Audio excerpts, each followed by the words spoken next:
This is MTG Burgeoning, and in this video we are going to update and upgrade our Jenson Carthalion Druid Exile WUBRG Matters EDH deck.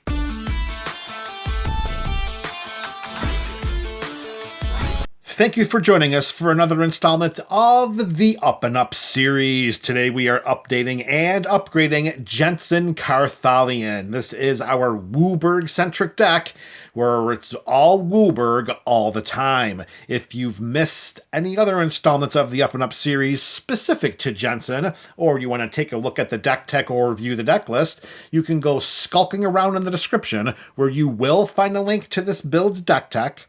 You will find a link to this build's deck list, and you will also find a link to this build's video primer series, where you can view the evolution of this deck as it stands right now. So we've got a few cards going in and a few cards coming out, and the last time that we had Jenson here visiting us in the Up and Up series, we were trying to do better mana management. Well, now here we are going to do some more overall deck management, but here we're going to do a little bit more, a little splash of mana, but a little bit splash of mana fixing, mana improvement, I guess we could call that. But we're also going to do a little card advantage as well.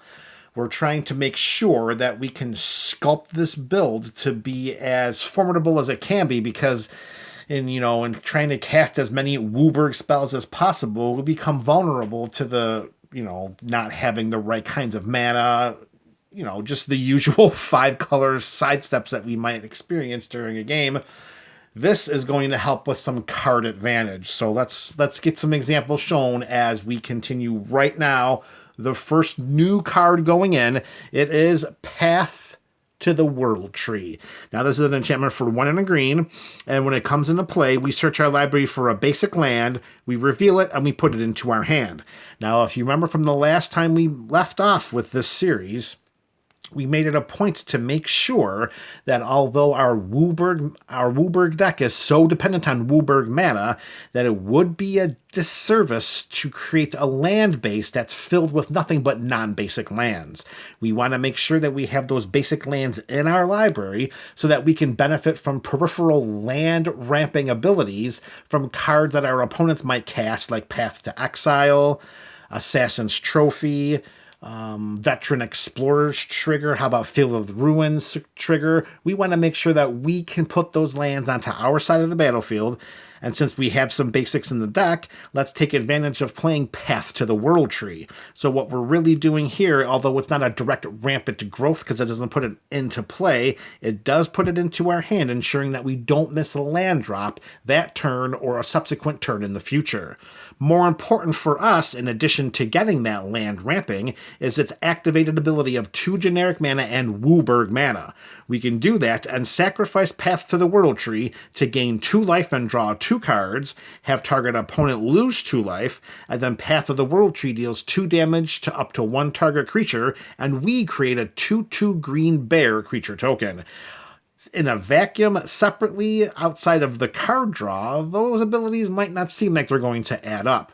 But if we take a gestalt look at this, the whole is greater than the sum of its parts. We're going to get some card advantage. We're going to advance our board state. We're going to hopefully shock a creature off of one of our opponent's sides of the battlefield, get a little bit of life gain, and in addition to those other things. And note that we don't have to activate this ability only as a sorcery. We can do it at any time. And since we have a half dozen or so, maybe even more permanents that we can turn sideways to generate the WUBRG mana needed to get the white, blue, black, red, and green here, all that remains is the 2 generic mana, and we're going to reap the benefit of all of those abilities.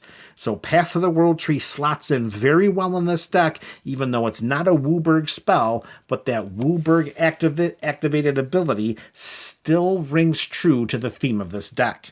With Path of the World Tree going in, it's going to replace Farseek. Now, Farseek is a sorcery for 1 and a green mana, so the mana values of these spells are the same.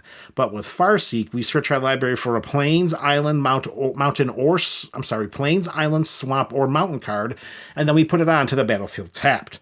So that does not have to be a basic land. We could search our library for a Triome or one of the Capenna boss lands to put onto the battlefield with Farseek. It does come into play tapped anyways because of the spell. Our thinking here is we're investing the same amount of mana. We're going to get a less diverse land with Path to the World Tree than we would get with Farseek. But again, with so many other permanents to generate the WUBRG mana that we need, in addition to a vast array of different mana fixing and mana ramping spells, for the same overall mana investment of 1 and a green mana, why don't we go with the upside of Path to the World Tree and what we can get by activating its ability for 2 generic and 2 generic and the WUBRG mana. My thinking is we both get a land. We get a land with both of the spells, but Path brings us more in the long game, maybe even in the mid game. And again, it's the same mana value for spells. So I'm thinking that in the long run, we'll get more benefits out of Path than we would Farseek. All right, next card going in. It is Joda's Codex. This is an artifact for 5 generic mana. It's a little bit high, but let's see how it slots into what we're doing in this deck. It has the domain mechanic. So we're going to pay 5 generic mana and tap Joda's Codex to draw a card. This ability costs 1 generic mana less to activate for each basic land type among lands we control. It is a very, very reasonable situation and scenario where we will be able to tap Joda's Codex for free without paying any mana into activating it.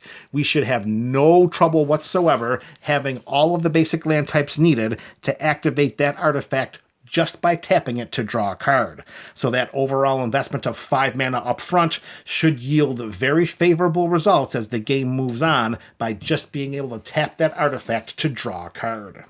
With Joda's Codex going in, it's going to replace Merciless Eviction. So here is a little bit different because we're not really putting in one form, one thematic card for another. What we're doing here is we're adding card advantage and slightly weakening one of the other parts of the deck, this one being the removal aspect. So when we come across a situation like that, we try to identify what is the card in the group, this one being removal and disruption, that may be seen as one of the weaker or weakest spells that we could replace through a card advantage addition like Joda's Codex, and that's what we're doing here with Merciless Eviction. We really don't want to put our WUBRG creatures, which we invest so much into, we don't ever want to put them into a situation where they become exiled. And that may happen if we cast Merciless Eviction, and we won't get them back. Our third and final card going into the 99 of this deck for today, it is Sisay, Weatherlight Captain. Here we have a 2/2 human soldier for 2/1 white mana, and Sisay gets +1/+1 for each color among other legendary permanents we control. Most of our WUBRG creatures are legendary, so if Sisay is on the battlefield with any one of them, she's a 7/7 just like that. We can pay WUBRG mana. This is where we are able to get our WUBRG synergies here. We can pay WUBRG mana and search our library for a legendary permanent card with converted mana cost less than Sisay's power and put that card onto the battlefield. If Sisay is a 7/7 and we have a litany of WUBRG creatures floating around the 99, we can pay that WUBRG mana, get one of those creatures, slap it onto our side of the battlefield, and note we don't have to tap Sisay to activate this ability, and we also don't have to worry about the restrictions of this being a activate only as a sorcery ability. As I said earlier in this video a couple of times already, we have so many permanents that we can tap to have WUBRG mana. We can activate Sisay multiple times during our turn or a round of turns, adding to our board state as simple as just tapping that permanent. All right, with Sisay going in, it's going to replace Primeval Spawn. This is a 10/10 avatar for 5 generic mana and WUBRG mana, and if it were to enter the battlefield and not cast, or no mana was spent to cast it, we exile it instead. So this would not be something that we could cheat into play. We would have to pay the hard 10 mana in order to gain the sorry about that. We have to hard cast the Primeval Spawn in order to keep it onto the battlefield, which in most instances that would not be a deal breaker, But if it does leave the battlefield, then we exile the top 10 cards of our library, and we may cast any number of spells with total mana value 10 or less from among them without paying their mana costs. Don't misread this card like I had unfortunately done when I first put it into the build. It's total mana value 10 or less. If you have 2 WUBRG spells, those are the only 2 that you're going to be able to cast. It's not 10 or less from each specific card. Don't know how I made that mistake, but I think over the longevity of a game, Sisay is going to give us a lot more bang for our buck than Primeval Spawn, particularly because we can continuously reuse Sisay's ability to pluck creatures or legendary permanents from our library onto the battlefield, where Primeval Spawn's ability is one and done. Then it's exiled because it's going to leave the battlefield because we're not going to pay the 10 mana for it, most likely. And even if that were the case, do we want to invest 10 mana just on this and wait to be reactive to get the cards that we might be able to cast when this does leave the battlefield? I mean, if we exile 10 cards and at most we can cast spells up to 10 mana, how many of those cards are we losing to exile? Where we can just sit back and be reactive with Sisay and then just pluck whatever we want from our library and put it right onto the battlefield. I think over time, Sisay is going to do more for us than the Primeval Spawn could.